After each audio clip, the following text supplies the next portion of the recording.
Hita amin'ny toerana rehetra mahafeno fepetra, ilaina amin'ny fanatodizany sy ny fiainany ny valala. Amandony tany, ny hay-maitso manodidina.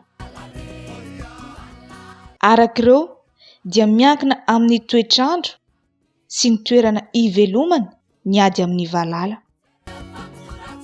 Manara-maso ny rotsakorana arak'izany ny tompon'andraikitry ny poste, responsable poste akridien.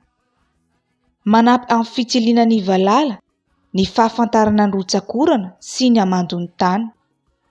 50 mm ka hatramin'ny 50 mm ny fatran'ny rano ilain'ny valala ahafahany mivelona ary ahafahany maminavina ny toerana mety ahafoizany atody-mbalala.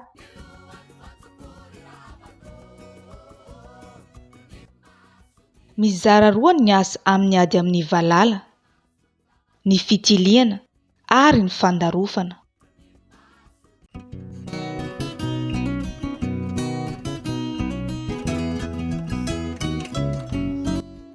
Ny fitiliana valala amin'ny toerana raikitra, prospection intensive. Ny tompon'andraikitry ny poste, responsable poste akridien no manao ny fitiliana amin'ireo toeram-pitsirihana raikitra, station observation acridienne fixe isaky ny 10 andro, décadaire na hoe prospection intensive.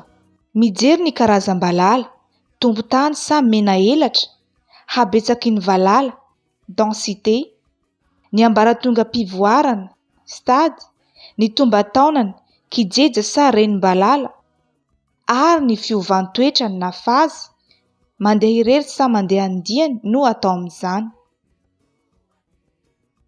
Araha-maso ny amandony tany sy ny hay-maitso misy azy. Jerena ihany koa ny fivoaran'ny atodin'ny renim-balala amin'ny alalan'ny dissection, ny lalana alehany ary ny toerana atoriany raha renim-balala. Ty tany eto amin'ny station Akasy ty zao zany sablon limoneux, fasipasipasika zany izy dia moramora kokoa ny anatodizan'le renim-balala. Manao prospection koa tsy maintsy mandeha amin'ny direction contraire ny foana, satria raha vao manaraka an'le rivotra anao dia le valalany continue eto mbola voacontinao indray izy ao aloha ao, dia mba ialana amin'izay zany dia mandeha amin'ny contraire amin'ny direction. Ny fitiliana valala mivelatra, prospection extensive. Fitiliana atao hanamarinana ny fisiam-balala ivelan'ny toerana raikitra, station fixe, ataony RPA na sefon'ny faritra rovana iray, chef de zone anti-acridienne, araky ny fivoaran'ny valala sy ny rotsakorana hita amin'ny prospection intensive. Ny fitiliana fanamarinana, prospection de contrôle. Ny équipe service surveillance et avertissement no manao an'ito fitiliana ito mba ahafahana manara-maso ary mamantatra ny fivoaran'ny valala arakaraky ny rotsakorana voaangona ao amin'ny service technique mahenika ny toerana nahitana valala manerana ny nosy. Ito fitiliana ito dia atao mba hahalalana fitadasiky ny toerana misy valala, ahafahana mamaritra ny paikady hiadiana amin'ny valala. Midadasika ny velarantany voafaritra ho mpisy valala isan-taona eto Madagasikara. Ilaina arak'izany ny fanampian'ny tantsaha ny mpiasan'ny IFVM.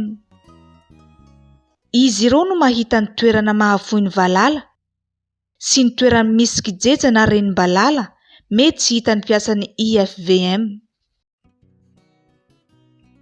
Fa manerany tany amin'ny mampanivohitra amin'ny famboly ambanikononga ty fa tsy misy tsagnavà hoe reo hoe na ia fa lafa famboly ankononga databo to feno kijeja iaby amin'izao fotoana izao. Mampandre ny fisian'ny valala amin'ireo birao mpiadiana amin'ny valala na ny birao miparitry ny fambolena, ny fiompiana ary ny jono, DREP na ny manam-pahefana hafa, filoam-pokotany, ben'ny tanàna, izay rehetra mahita valala, mitondra taratasy fitarainana, manambara ny toerana misy ny valala, ny habetsany, ny karazam-balala, ny taonany, kijeja sa renim-balala, mandeha ireny sa mandeha andiany ary ny lalan-kalehany. Afaka miantso ny laharana maitso 570 airtel na telma ihany koa mampandre ny fisiam-balala any amin'ny service tekniky ny ivon-toerana any Betioka, ary izy ireo no mandray ny fepetra rehetra tokony ho raisina avy eo. Ny fitarainana voaray rehetra momba ny fisiam-balala dia arahana fanamarinana validation atao ny mpiasan'ny ivon-toerana. Raha vao marina ny fisiam-balala dia fantarin'ny teknisianina ny mombamomba n'ilay valala, karazana, kijeja sa renim-balala, ny toetrany, mba ahafahana manomana ny fitaovana hanaovan'ny fandarofana na ny famonoana. Mandritra izany dia efa manamparitaka ny fanafody famonoam-balala manerana ny faritra Valarovana ny IFVM. Prépositionnement, izany dia atao alohan'ny vanim-potoana ny orana.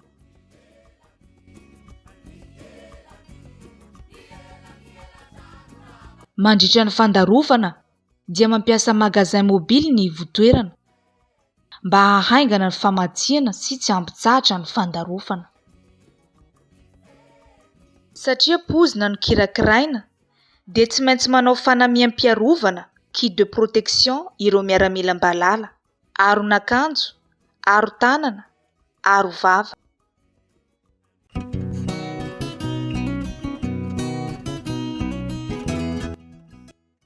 Ny tompona ndraiky mpandarofana na responsable de lutte terrestre any amin'ny ZA no miandraikitra ny fandarofana izay arindra ny sefon'ny faritra rovana ary hampiany sampandrarahan'ny fandarofana service intervention anti-acridienne ao amin'ny direction technique.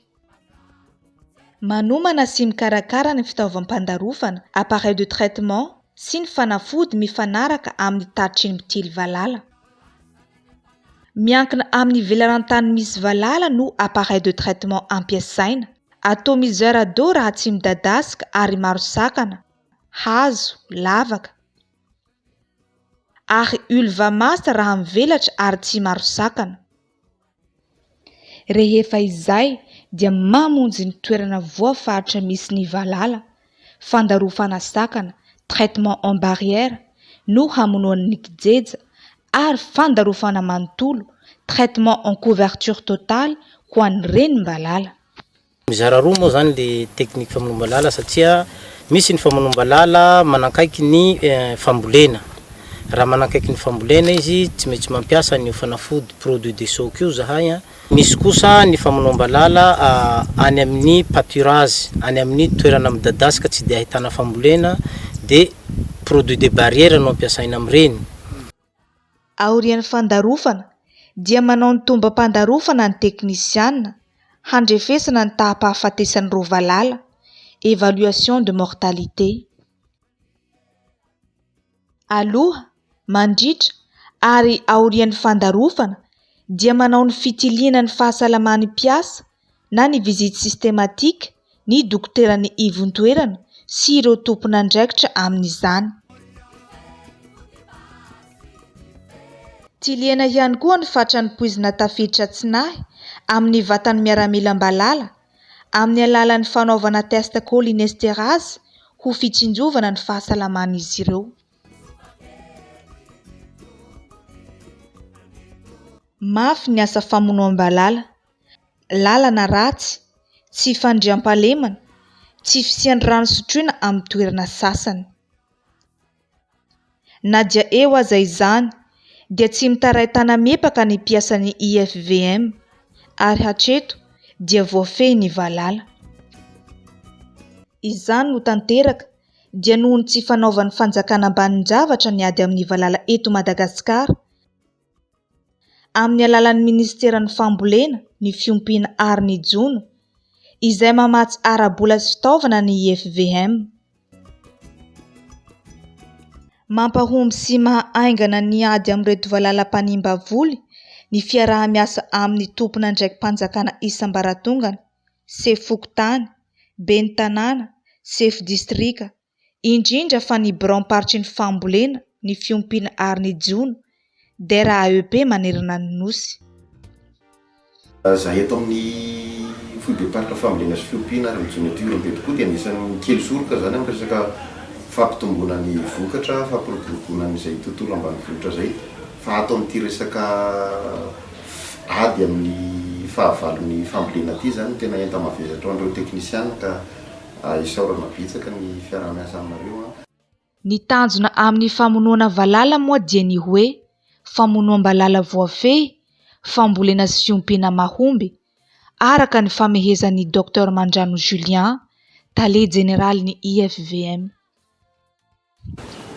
Raha momba ny ady amin'ny valala eto Madagasikara dia azo lazaina hoe mbola voafehitsika ato anatin'ny ministèren'ny fambolena, fiompiana ary ny zao. Misy ny hoety miatrika an'izany na amin'ny resaka olona, ireo misy teknisianina manatraikefa, na amin'ny resaka fanafody hiadiana amin'izany, na amin'ny resaka fitaovana toy ny fiara tsy mataho-dalana izay ananantsika zany, na amin'ny resaka vola izay avy amin'ny fitondram-panjakana madiodio.